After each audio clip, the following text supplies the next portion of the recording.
My parents hosted a surprise housewarming with all my neighbors. But when I discovered their package that I had explicitly mentioned, everyone in the room fell silent and stunned. Be me, 33-year-old Thomas Wilson. Turned 33 this year. Birthday has always been a low-key thing. Homemade cake, maybe a dinner out. That was it. Family suddenly decides to throw me a surprise party. Would have been touched if my sister Olivia hadn't accidentally let it slip a week before. She called asking about something random, suddenly blurted out, "Oh, by the way, do you have a suit ready for Saturday?" Pause. Why would I need a suit? Silence. Awkward stammering. Then she sighs. Okay, just pretend I didn't say that. Played it cool. Wasn't a big deal. Actually gave me time to prepare. What I wasn't prepared for was how over the top this party was. Walked into the venue. A rented banquet hall. Not even someone's house. Balloons and streamers everywhere. Buffet table that looked like it belonged at a wedding. Professionally made 3-tier cake sitting in the center. Waiters carrying trays of fancy appetizers. Extravagant, way beyond anything my family had ever done for me before. The setup wasn't the only thing that felt off. Guest list was strange. People I barely knew. Distant relatives. My parents' friends. Even my dad's old business associate. Quickly noticed none of my friends were there. Had given my mom a list of people to invite. Where were they? Before I could ask, event took a weird tone. Instead of a warm birthday gathering, felt more like some kind of business networking event. Every time I turned around, someone pulling me aside for a chat. First one came from my cousin David. Handed me a sleek, expensive-looking watch. Before I could even say thanks, he clapped a hand on my shoulder, grinned. "This means you're my best man, right? Wouldn't feel right without you." Blinked in surprise. "Oh, good. It's settled then," he said before I even agreed. Then came my Uncle Robert, handed me an envelope. Smiling like he'd done me a huge favor. "Just a little something," he said. Then with a lowered voice, "My son just graduated and is looking for work. You've got a good job at that marketing firm. Maybe you could pull some strings." Hadn't even opened the envelope yet. Already felt like I owed him something. It kept happening. A gym membership from Aunt Patricia, with a comment about how it would do me some good. A distant relative giving me an expensive leather wallet, then casually mentioning how they might need help moving next weekend. Then came the biggest gift, my parents' contribution. Dad made a big show of it, gathering everyone around, announcing, "We've put down a deposit for a house for you." Room broke into applause. Stood there trying to process it. A house. That was huge. Then my mother smiled. Added, "It's just a few blocks from us, so we'll be able to stop by whenever, and of course we'll have a spare key just in case." Something in my stomach twisted. They hadn't asked if I wanted to live near them. They had just assumed. Glanced at my sister. Before I could even say a word, she handed me a car key. "And this," she said, "means you can drive Mom to her appointments now." Let out a short laugh, hoping it was a joke. It wasn't. Every single gift had a condition attached. Tried to make a joke out of it. "Are there any gifts that don't come with obligations?" I asked, forcing a smile. Mom waved a hand dismissively.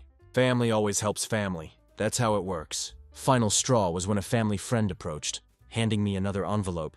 "I know you've been doing well for yourself," he said. "So I figured you'd want to make a generous donation to our charity." Hadn't even asked. Just assumed I would do it. Stood there looking at the pile of gifts that felt more like chains. Realized I was being cornered. This wasn't a birthday celebration. This was a setup. Morning after the party, I stopped by my parents' house to talk. Had spent the night replaying everything in my head. The guest list, the gifts with conditions, the fact that my own friends weren't even invited. It didn't sit right with me. Wasn't angry, just unsettled. Started by thanking them for organizing everything, making sure they knew I appreciated the effort. Then brought up the expectations attached to the gifts. Explained that while I was grateful, couldn't accept things that came with obligations I hadn't agreed to. The moment I finished speaking, they laughed, like I had just told a joke. "That's just how family works," my mother said, waving it off like it was nothing. My father, Harold, nodded in agreement. "Everyone helps each other. You act like you're being forced into something." Reminded them about the house. I hadn't even seen it. They had picked the location, signed the paperwork, decided they would have a spare key, without ever asking if I was okay with it. My father scoffed, told me I was making a big deal out of nothing. My mother folded her arms, looked hurt, saying they had done something huge for me, and I was just throwing it in their faces. Before I could get another word in, my phone buzzed. David didn't pick up. A minute later, another call came through. Then a message. Then another. By the time I left my parents' house, he had sent at least 5 messages in a row. Finally opened them when I got to my car. They weren't friendly. He wasn't just asking if I was going to be his best man anymore. He was demanding it. Said he had already told people I agreed. Backing out now would make him look bad.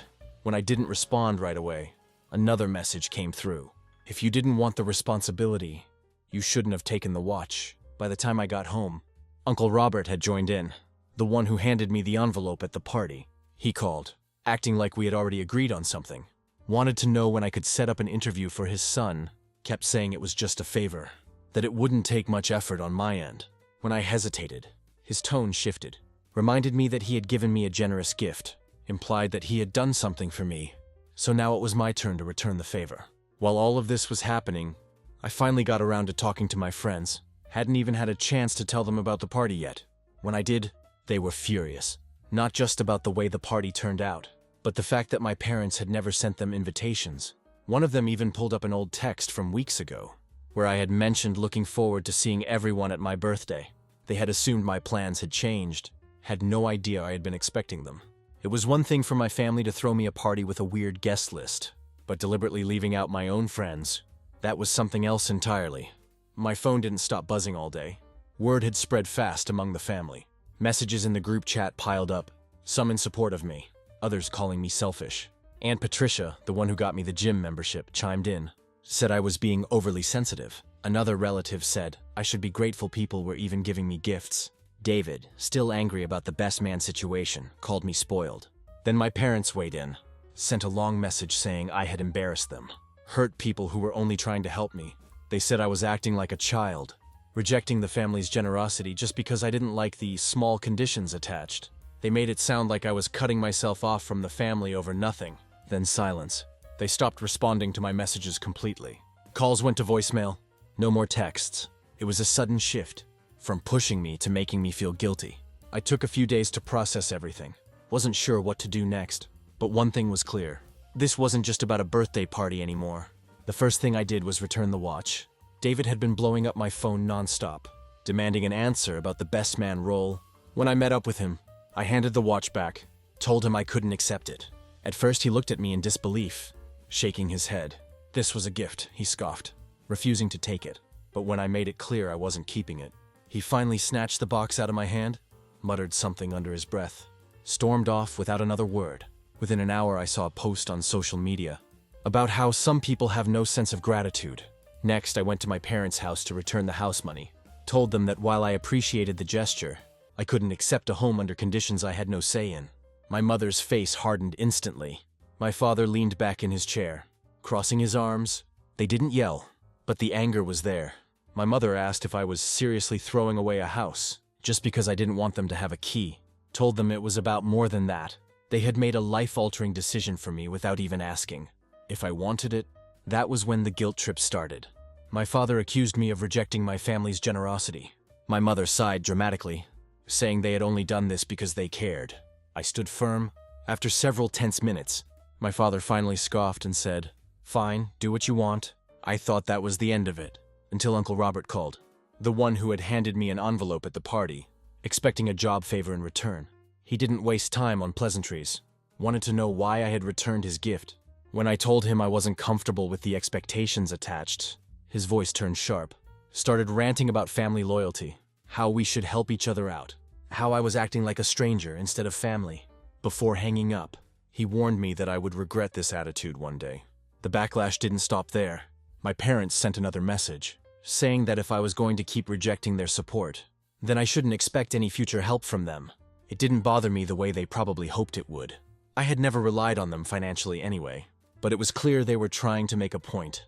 My friends, who had already been furious about being excluded from the party, weren't surprised by any of this. They told me I should consider distancing myself from my family, that this level of manipulation wasn't normal. I wasn't ready to cut contact, but I couldn't ignore how draining this had all become. Then came the online posts. I noticed some of my relatives, mostly the ones who had been vocal in the family group chat, posting vague messages about ungrateful children, and how family sacrifices never seem to be enough these days. It wasn't subtle. I ignored it, but the messages kept coming, both online and in private. Meanwhile, the car situation got messy, since Olivia had been the one to gift it. I called her directly, told her I wanted to return it. She refused. She had already put the car in my name, She wasn't interested in taking it back. Then she brought up our mother's appointments, saying that she still expected me to drive her. I made it clear that if I kept the car, it would be my decision how I used it. She didn't like that answer, but she didn't push further. Just when I thought the worst had passed, my parents called one more time. This time their approach was different. Instead of anger, my mother's voice was soft, almost tearful. She asked why I was choosing to be difficult. My father sighed heavily in the background, saying that all they ever wanted was to see me happy. I had heard this before. It was the same guilt-tripping tactic they always used. I didn't engage. After a few minutes, I ended the call. That was the final straw. The messages weren't stopping. I was done arguing. I blocked the worst offenders: Uncle Robert, David, and a few other relatives who had been the most aggressive. While direct messages from them stopped, I soon realized they were using different numbers, and even getting other relatives to pass their messages along. The most surprising shift came from Olivia. At first, she had been on my parents' side, telling me I was overreacting. But after seeing how things had escalated, she admitted she was starting to see my point. She didn't say much, but for the first time, she wasn't just blindly defending them. I wasn't sure what the next step was, but one thing was clear. I was done playing along. If my family only valued me when I did what they wanted, then it was time to start setting my own boundaries. A few days after I blocked my most aggressive relatives, my parents reached out again, this time with a different approach. They wanted a family meeting to clear the air. My mother framed it as a chance to talk things through, to understand each other better. My father called it an opportunity for me to make things right. I already knew what that meant. At first, I refused. I had seen how these things played out before. Guilt-tripping, manipulation, and everyone talking over me. But then Olivia reached out, telling me she thought I should at least hear them out. She wasn't fully on my side, but she was no longer blindly defending them either. I agreed to go, but only to see how far they were planning to take this. When I arrived at my parents' house, it was clear this wasn't a casual conversation. My mother, father, Uncle Robert, and 2 cousins were already seated, waiting for me, like this was some kind of intervention. Olivia sat off to the side, arms crossed, looking uncomfortable. The moment I sat down, my mother started. She placed a hand over her chest, said she no longer recognized the son she raised. She talked about how I had changed, how I used to be so respectful and grateful, how I was breaking the family apart with my stubbornness. My father chimed in, calling the rejection of the house money a slap in the face. Then the rest joined in. David, the one I returned the watch to, rolled his eyes, said I had embarrassed him by backing out of being his best man. Uncle Robert, who had expected the job favor, leaned forward, warned me that rejecting his help would burn bridges I couldn't rebuild. Another relative muttered about how younger generations had no sense of family anymore. I barely had a chance to speak. Every time I opened my mouth, someone interrupted. The conversation wasn't about hearing my side. It was about pressuring me to back down. Olivia finally spoke up. She pointed out that the party had been more about networking and favors than celebrating my birthday. She said she hadn't realized how bad it was until she saw how many people expected something from me. My father cut her off immediately. He shook his head, said I had brainwashed her, that she was too naive to see how selfish I had become. My mother looked at her like she had personally betrayed the family. Then came the final push. Uncle Robert leaned forward, said that this was my last chance to do the right thing. The job favor was still on the table, but if I walked away now, I shouldn't expect their support in the future. My father nodded, added that if I rejected the family's generosity, I should never come to them for help again. I had held my tongue long enough. I told them that a gift with conditions is not a gift, that I wasn't rejecting generosity. I was rejecting manipulation, that I was done owing people things I never agreed to in the first place. My mother's face crumpled. She started crying, asking why I was abandoning them after everything they had done for me. My father just shook his head, like I was a lost cause. He told me that if I didn't want to be part of the family, then fine. He wouldn't force me, but I shouldn't expect to be welcomed back with open arms. When I realized my mistake, I stood up. There was nothing left to say. The meeting hadn't been about clearing the air. It had been about controlling me. As I walked toward the door, Olivia stood too. For a second, I thought she would leave with me, but she hesitated. I gave her a small nod and left without looking back. That was the moment I knew I was done. I wasn't going to fight for a place in a family that only valued me when I followed their rules. The silence started immediately after the failed family meeting. No more calls, no more messages. It was as if I had disappeared overnight. My parents, Uncle Robert, David, the ones who had been so loud about family unity, were suddenly gone. At first it was a relief. No more guilt trips. No more pressure. No more relatives demanding favors disguised as gifts. But then Olivia reached out. She said our parents were leaning on her heavily, telling her it was her responsibility to fix things. They wanted her to talk sense into me, to convince me to come back to the family before it was too late. I told her I wasn't changing my mind. She said she understood, but sounded exhausted. I could tell she was struggling, caught between wanting to support me and feeling obligated to keep the peace. Meanwhile, the guilt campaign kicked into full gear. More vague posts from relatives popped up online. Comments about how family loyalty was a lost value, and how some people forget who raised them. It wasn't subtle. I ignored it. Then my mother crossed a line. She called my office, speaking to the receptionist under the excuse of checking on me. It wasn't normal concern.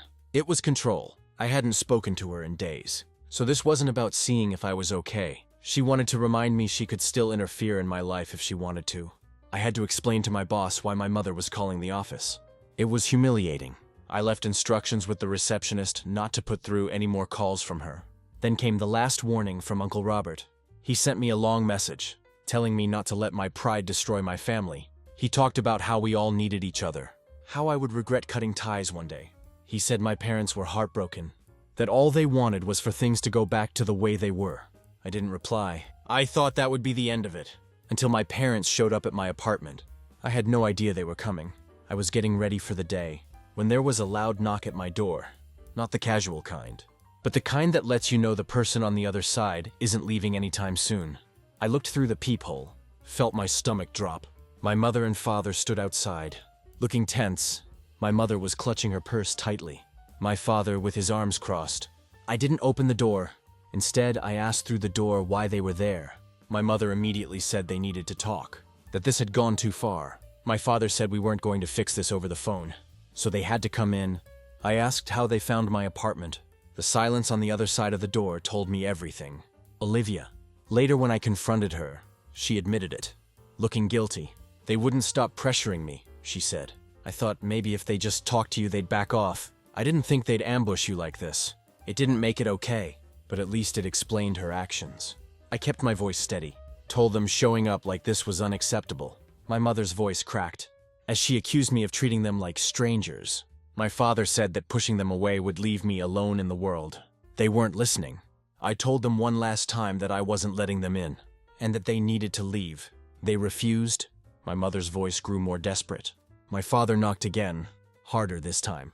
I made the call. When the officers arrived, I opened the door just enough to explain the situation.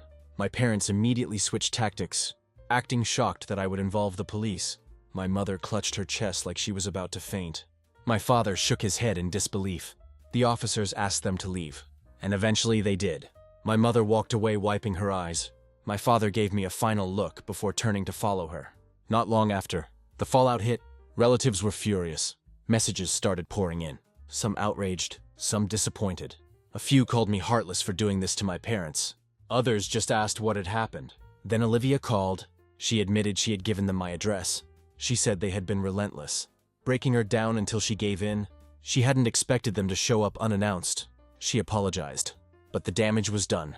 I didn't yell. I didn't argue. I just told her I needed space. That night I changed my locks. I wasn't taking any chances. The silence from my parents didn't last long. After showing up at my apartment and being turned away, they switched tactics. If they couldn't get to me directly, they would go through other channels. It started at work. My boss called me into his office, looking confused. He said Human Resources had received a concerning call from my mother, claiming I was going through a crisis and might need some personal time off. She had framed it as if she was just a worried parent looking out for her son. My boss asked if everything was okay. I made it clear that my family had been harassing me, and that under no circumstances should they be entertained.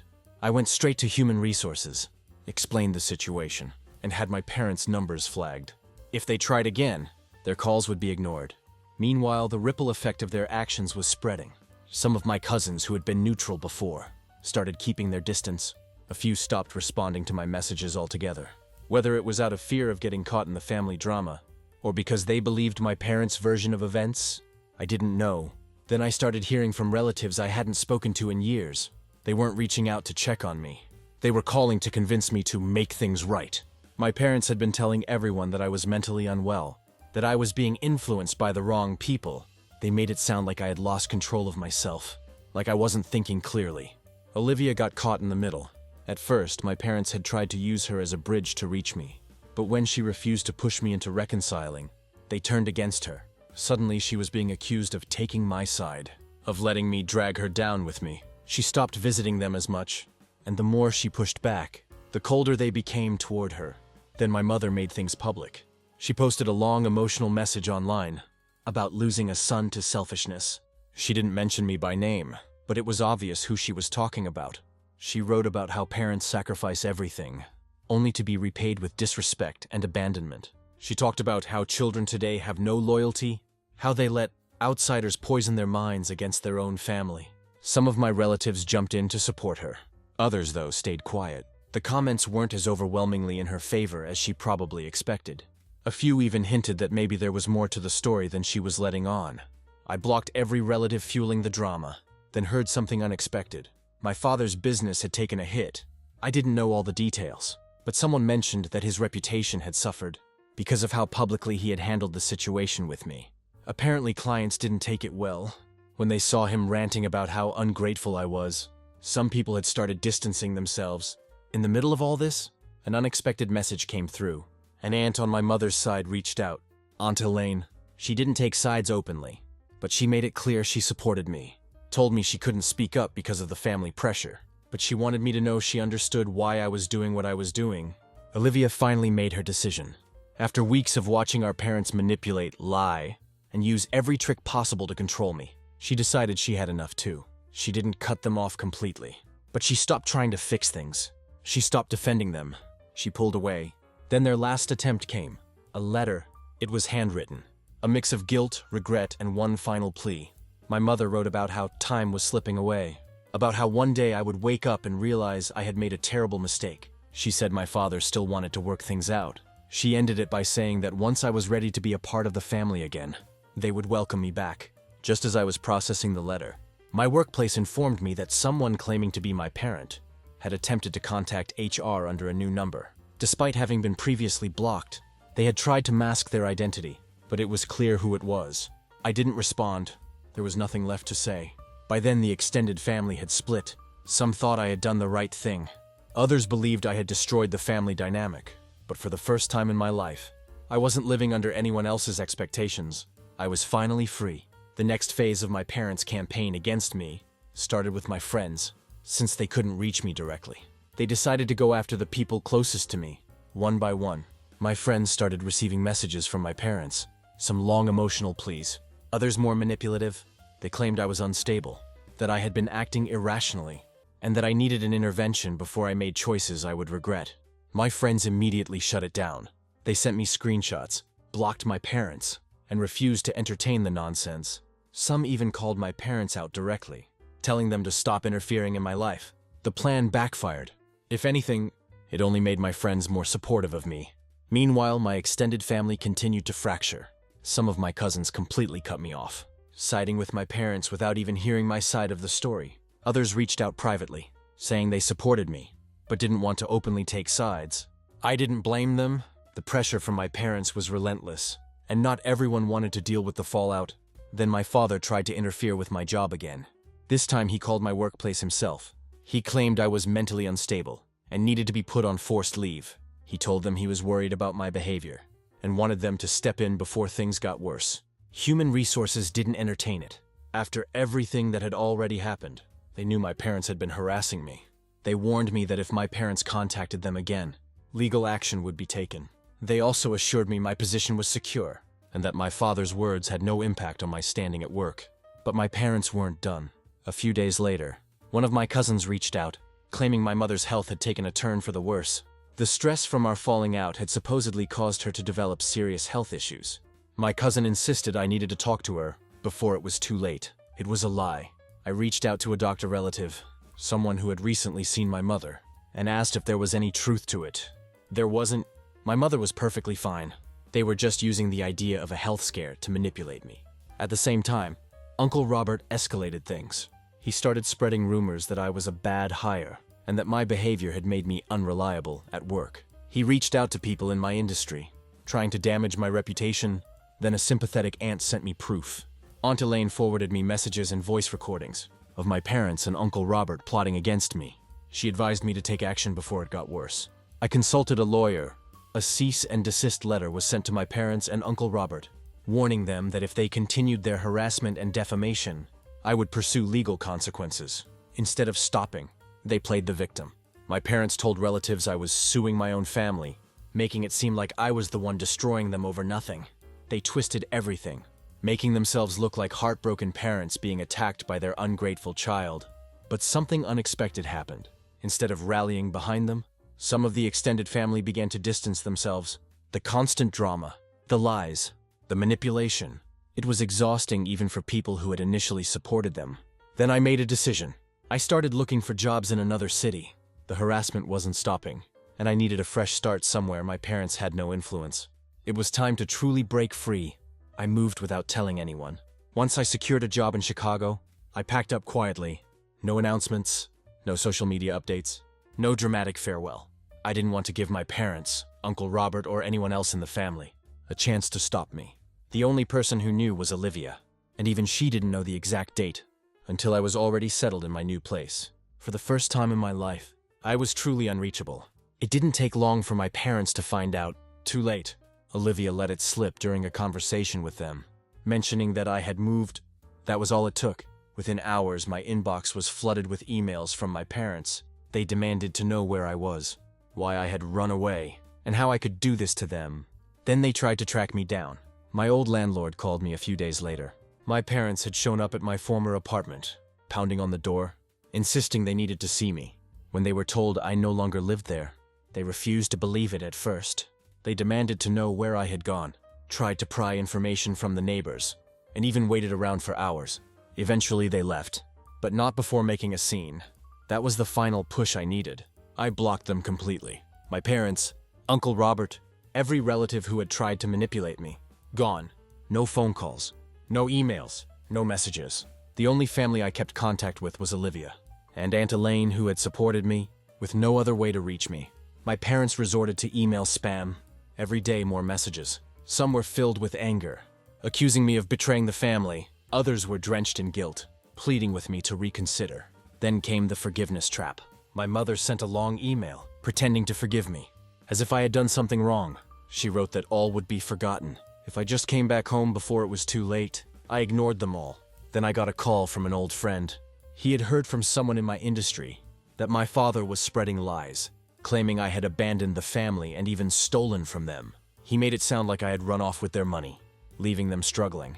It was absurd, considering I had rejected their financial support from the beginning, but my father didn't stop there. He actually tried to claim that I owed the money for the rejected house down payment. He even consulted a lawyer, though there was no legal basis for it. When I spoke with my own lawyer, they reassured me that since I had never agreed to the purchase, there was no case. My father must have realized this too, because nothing ever came of it. The case had no foundation. There was no agreement, no contract, nothing. My own lawyer dismissed it as nonsense, and the matter went nowhere. That was the moment Olivia finally saw the truth. She had been holding on to hope that our parents would eventually come around, that things could be repaired. But watching them attack me so aggressively, fabricate lies, and even try to manipulate the legal system against me, she was done. She cut them off completely. My parents had lost both of their children. Then I heard from Aunt Elaine. She told me that my parents had alienated so many people, that even extended family no longer engaged with them. Some were tired of the constant drama. Others had realized just how manipulative they had always been. The very people who once defended them were now avoiding them. The last thing I ever received from them was a letter, a dramatic final attempt at control. It was long, filled with everything I had already heard before. How I had broken the family, how they had given me everything, and I repaid them with betrayal. But the final sentence stood out. If you do not apologize and come back to us, you are dead to us. I didn't even finish reading the letter. I tossed it in the trash without a second thought. That was the end. No more games, no more manipulation, no more guilt. I was free, and this time there was no way for them to pull me back in. A few months passed, and the silence remained. No messages, no unexpected visits, no attempts to drag me back into the chaos. My parents had finally stopped trying, but that didn't mean their lives remained the same. I heard from a former neighbor that my father's business was in serious decline. The same reputation he had tried to use against me had now turned against him. His constant outbursts, his manipulative behavior, and the way he had dragged our family drama into public spaces had made people wary of doing business with him. Some longtime clients had quietly cut ties. Employees who had stuck around for years started leaving for better opportunities. His influence had eroded, and for the first time, he was facing the consequences of his actions. My mother's social circle had also crumbled. At one point, she thrived on being seen as the perfect mother, the selfless martyr who sacrificed for her children. But after months of playing the victim, people started seeing through her. Friends who had once sympathized with her endless sob stories eventually grew tired of hearing the same complaints. Some cut ties altogether. Others just stopped answering her calls as frequently. Without anyone left to validate her, she had no choice but to sit in the reality she had created. Then came the fallout for Uncle Robert, the same one who had tried to destroy my professional reputation. His attempts to spread rumors about me had backfired. When someone exposed his messages at his own workplace, his efforts to paint me as a bad hire had only revealed how petty and unprofessional he was. From what I heard, it had caused problems for him at work, though I never bothered to find out more. He had tried to sabotage me, and ended up sabotaging himself. Through all of this, Olivia and I rebuilt our relationship. Without our parents pressuring her to fix things, she was able to step back and see the situation for what it was.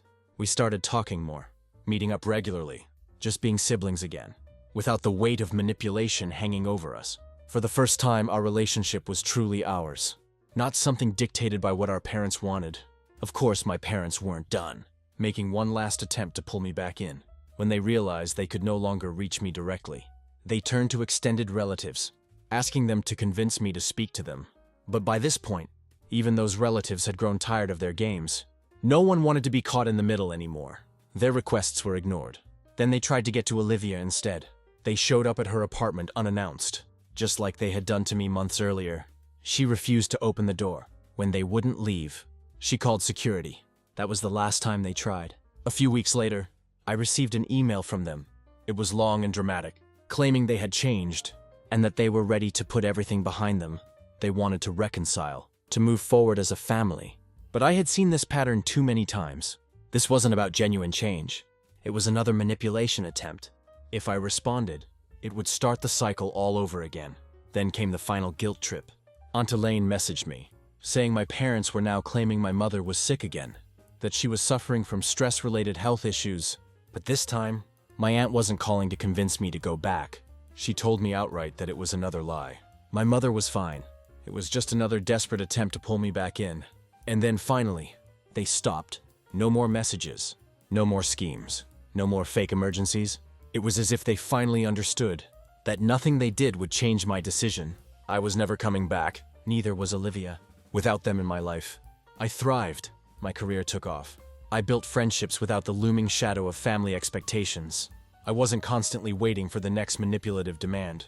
I was just living free. One day I got a final update from Aunt Elaine. My parents were now completely isolated. The damage they had done, the bridges they had burned, none of it could be undone. Even the relatives who once defended them had backed away. They had lost everything, not because of me, but because of their own choices. The last thing they ever sent me was a letter. It was a final ultimatum, dripping with bitterness. If you do not apologize and come back, you are dead to us. I didn't even finish reading it.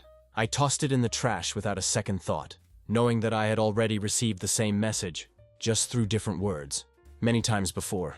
A few months later, Olivia moved to Chicago too. We met up one evening, sitting on her apartment balcony, looking out at the skyline of a place where our parents had no power over us. We raised our glasses in a quiet toast, to freedom, to peace, to never looking back.